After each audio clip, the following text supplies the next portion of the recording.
Jananim Sharadam Devim Ramakrishnam Jagadgurum Pada Padme Tayo Shritva Pranamami Muhurmuhu.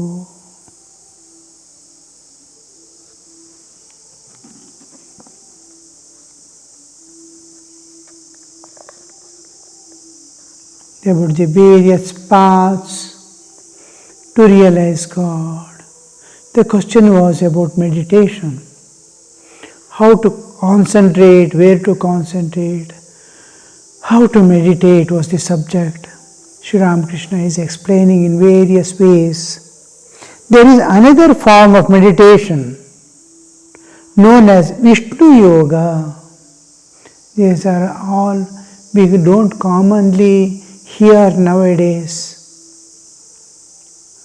Because now it has taken a something standardized form of either upasana way of meditation or yama, niyama, pranayama, pratyahara, the yogic Patanjali path of meditation, or the Advaitic form of meditation of transcending one by one layers covering our bodily existence. Mano buddhi ahankara chittaninam. Denial of the external sheets one by one. Annamaya, pranamaya, manomaya, vijnanamaya. These three are commonly used. And a few people around, very few, or those who have not got exact understanding are carried away by the common explanation of the people and all. The chakra bheda, the passing through the 7 chakras, the Muladhara, Swadhisthana, Manipura, all these, Kundalini Yoga, these things attract people, but the capability to transcend the Stula, Sukshma, Karana, gross, subtle and causal body to enter the core and find out the chakras is more difficult than the Advaitic transcending the Annamaya, Pranamaya. High amount of purity, dedication and free time just to awaken Kundalini. They practice about 3 hours of just Nadi Shuddhi every day for years, 3-4 years, just blowing air through the nose, taking and forcibly, and then concentrating, trying to identify the chakras. Because nowadays people are extremely busy running about in the world without getting time for anything. So therewith they find these things, if an hour you spend in the morning and an hour in the evening, that will not suffice. The most easiest path is path of bhakti, loving God and serving people as much as possible. So, that is now Sri Ramakrishna is telling about Vishnu Yoga. There is another form of meditation of the Vishnu Yoga. The eyes are fixed on the tip of the nose. Half the look is directed inward and half outward. Vishnu is self-aware, has the self-awareness to the extent of his identity with the absolute existence. And at the same time, the whole world standing in front of him, every bit of its information, knowledge, everything is within his reach. He is Sarvajñatva. He possesses the entire knowledge of this universe. Every jiva, where every jiva is there, what is his status, where is he going, what are his samskaras, every bit of knowledge of the jivas, how many jivas are there in each plane of existence, all that he is aware of, and much more. He is aware of his own identity with the absolute existence, like Nirvikalpa. The internal part is nirvikalpa, external part is he is able to be one with the universe, pervading the universe, he controls over. So this is Vishnu state. On either side, he is standing on the threshold, facing himself outward. So here we see that the meditation also is done in the same way. The Vishnu Yoga, the eyes are fixed on the tip of nose. When we try to meditate in the Sahasrara or in Agnya or even in heart, the Anahata and all these lower than the Vishuddha, we have normal seeing, a little calmly downward, a little downward. We don't keep it focused in meditation towards the external object, just like you as if you are sleeping. It is not 90 degrees, it is just lowered, natural state. When we meditate in the heart, the eye of the mind is opened. Mentally I am identifying the core. Just like somebody is giving me an injection, where he is putting the needle, I am able to perceive not through the senses. And I am able to feel it through the eye of my mind. I am identifying where is it pricking. So that kind of clarity.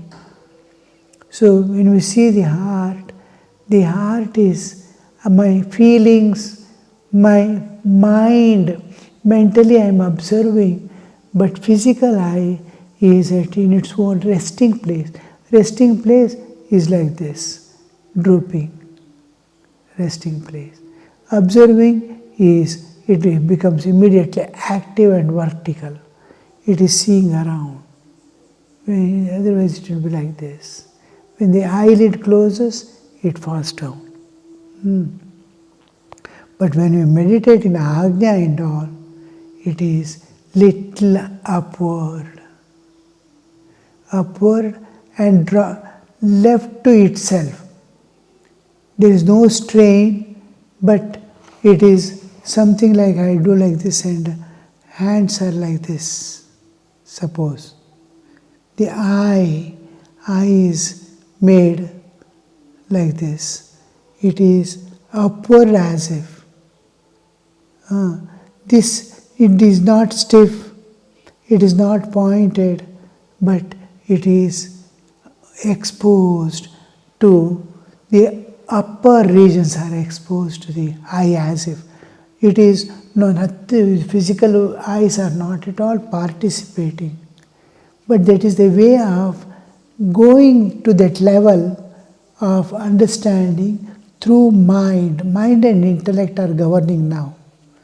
They want to go to the higher levels of consciousness. So it is just. When I say now Vinayakananda's meditation, you can see when his little head is down.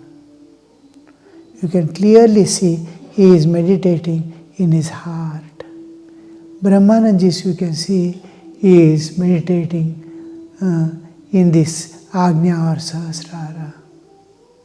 His head is raised.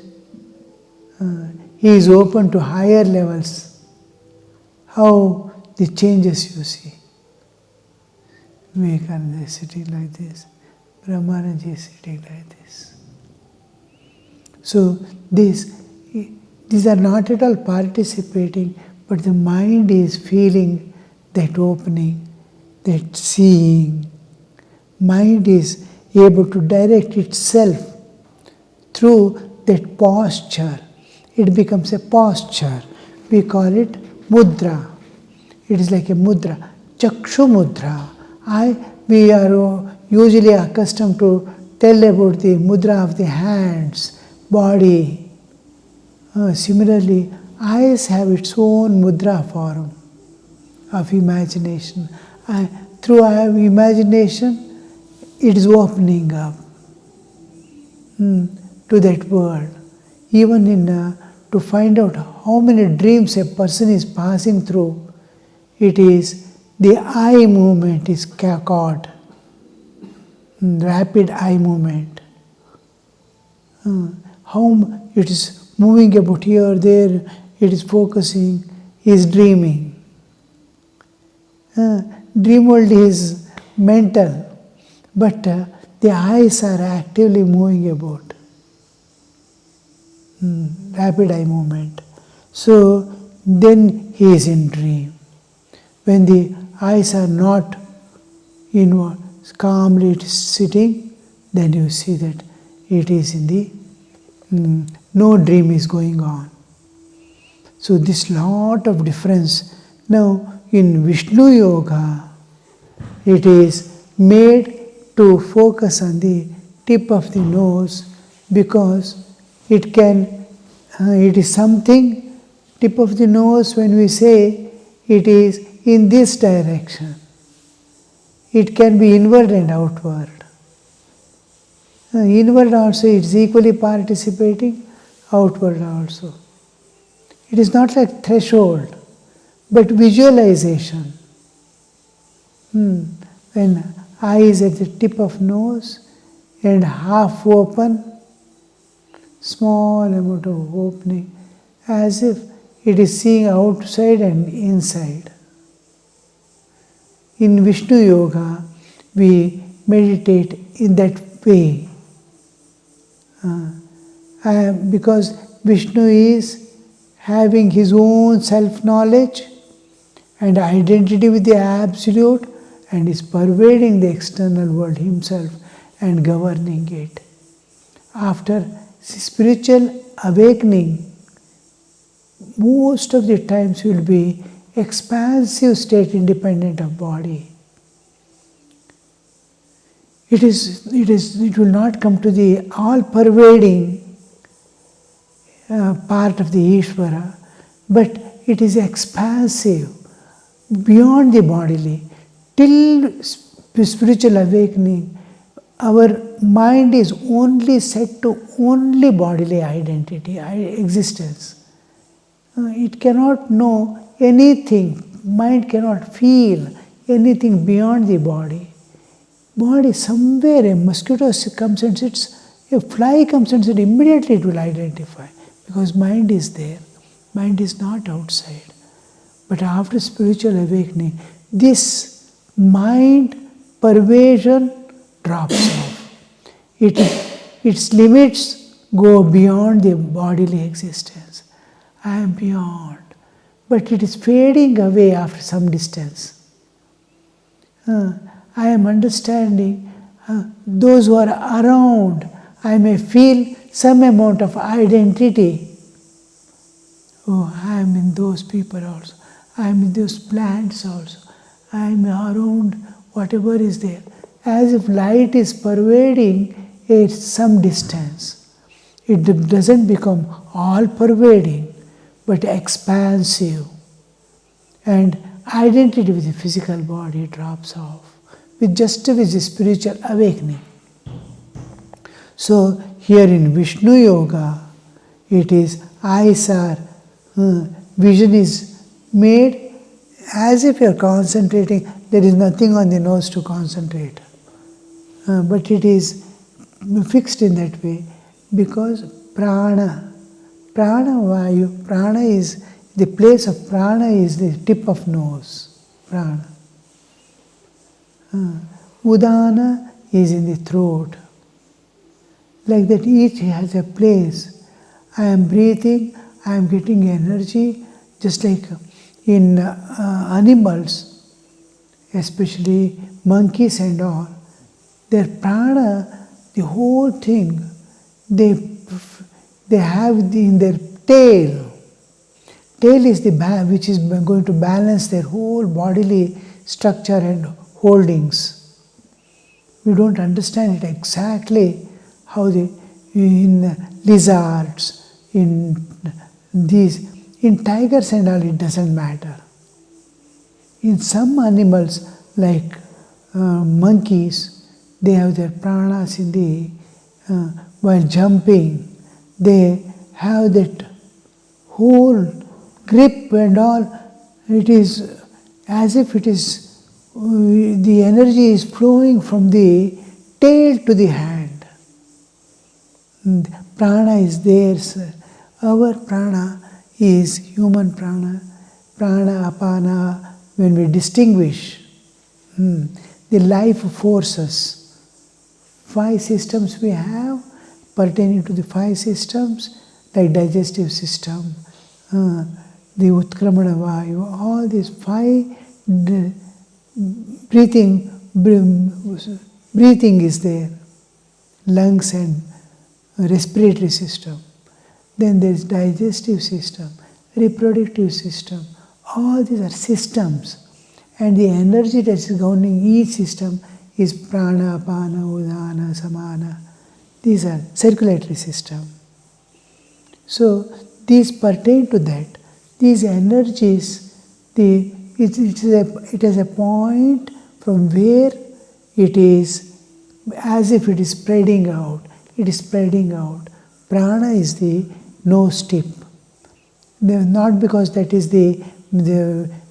because of that we are concentrating on the nose, but it is to make but just I am referring to it, but the idea of concentrating on tip of the nose is to make as much, I am aware of the external, but I am moving inward. This leads us to bhava samadhi first, then to the higher levels of concentration. Thakur and all you can see. When he is in bhava, his eyes are fixed as if on the nose tip. You can see any of his pictures and all. Even if you want to draw a picture of a person in bhava samadhi, his eyes should be invariably in that direction. I have not left he is not aware of the external world or body, but he has not given up also. He has relaxed from it. But when it is totally away, I have transcended it, I have dropped it of totally in internal awareness is possible after transcending the mental level. Annamaya, Pranamaya, Manomaya, when I cross the Manomaya alone, I am in Samadhi. I am in mental level, Manomaya Kosha, but unaware of the external world and bodily existence, I am in Bhava Samadhi. So this Bhava Samadhi root is, I must be as if you are half asleep, little awareness of the external world, but trying to dissolve yourself in the inner world. Vishnu Yoga. So here, Vishnu Yoga, the eyes are fixed on the tip of the nose, half the look is directed inward and the other half outward. This is how one meditates on God with form. Sometimes Shiva meditates on God with form and dances. He is half aware of the world. He is dancing in ecstasy. Because he is aware. And when he is not, when the bhava ends, deepens, then dancing stops. Bhava, it is slowly, he is moving towards the samadhi, savikalpa samadhi.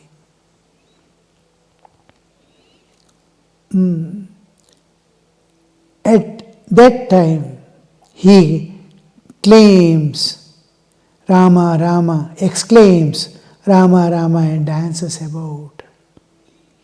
Sri Ramakrishna then explained the sacred word Om and the true knowledge of Brahman and the state of mind after attainment of Brahmajnana. The Onkara, even the Patanjali Yoga Sutra, Pranava. Pranava is the basis of their meditation. Tajjapa tadartha bhavanam. Artha bhavana is brought together with the Onkara repetition.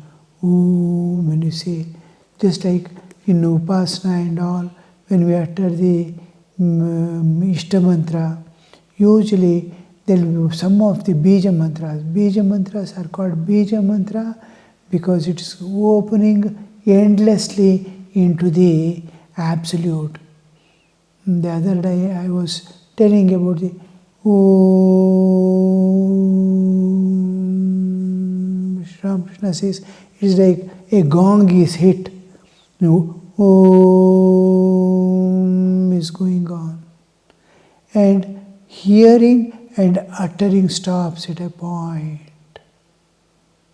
Then with that, the Navaka, 9 stages of internal expansion to that moves is continued, which we do not do. Om. It ends with a point, Bindu. That's called Bindu. Then the awareness is shifted from vocal to the mental level. Mind is continuing the Om. Here becomes the necessity of bhavana and the tad japa, tad artha bhavana. Artha, what does Om represent? The absolute existence in which Ananta Koti Brahmanda are appearing and disappearing. Yato va imani bhutani jayante. From where all these beings are coming into existence, so many universes are appearing and disappearing. That absolute existence, I am able to unchanging eternal reality beyond time and space. Time and space appears as universe and disappears. What is timeless existence, what is spaceless existence cannot be conceived as long as mind is there. Mind cannot conceive it. So, contemplating on that, we transcend the time and space, enter into the transcendental realm. So that there the artha comes into picture. With artha we do Reem and all this Gleam with artha. When after the Bindu, artha becomes predominant. Artha becomes predominant, and in the mind it is moving, the artha is moving towards the expansive, endless existence, infinite eternity. There, with artha, when it's moving, it's called Chandra. Chandra. Then it slowly, that mind expanding also stops. With the artha, we are moving with it. Now the feeling, heart participate. Tadartha bhavanam. The bhavana becomes predominant. Artha slowly drops. That is called Rodhini. Rodhini is where we are going to stop the mental activity also. It is releasing from the mind because of the expansion. It cannot go beyond, mind cannot go beyond, because I have held it. Because my identity is there, I am is there still. It doesn't allow. When this is left over, like a kite flying in the, if it is left, how it flies off. Like that, if it is left over, it goes somewhere. But because it is holding, it is expanding to some level. Otherwise it enters into the infinity, eternity. But because I am is there, I have to come back. Like when you enter into sleep, you have to come back. A thread is kept bound to the 3 levels of existence. There we see slowly the ending, it's opening up. Vikasa, the bhavana vikasa. It's entering into the feeling. The heart is much deeper than the mind. There it expands and it's called vikasini. Vikasati. It's like a blooming. It is blooming with the feeling of the how the Omkara is ending, you see. So it is vikasini. Then before that nada it comes. It is expanding. From Rodini, it is expanding in consciousness with the feeling. It's called nada. Then nada also ends. Then it's called nadanta. After nadanta, it still expands. And it gets converted into energy, Shakti, which is Chit Shakti.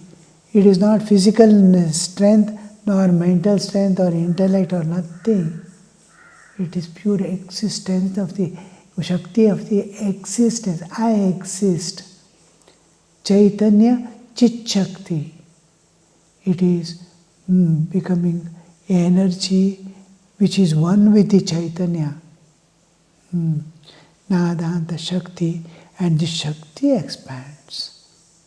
Vikasini. And then the whole thing. There is a mind, we call it mind because there is perception of duality. It is not physical mind of the waking state. It is a mind of the Chaitanya. In that it is called amana. There is no, mind is almost dissolving into a state of Chaitanya. Amana. Then last stage, unmana. It's equal to nirvikalpa samadhi. One existence without two, no dualities. That ocean of eternal ocean of infinite ocean, eternal existence of bliss, peace, love, absolute. One without a second.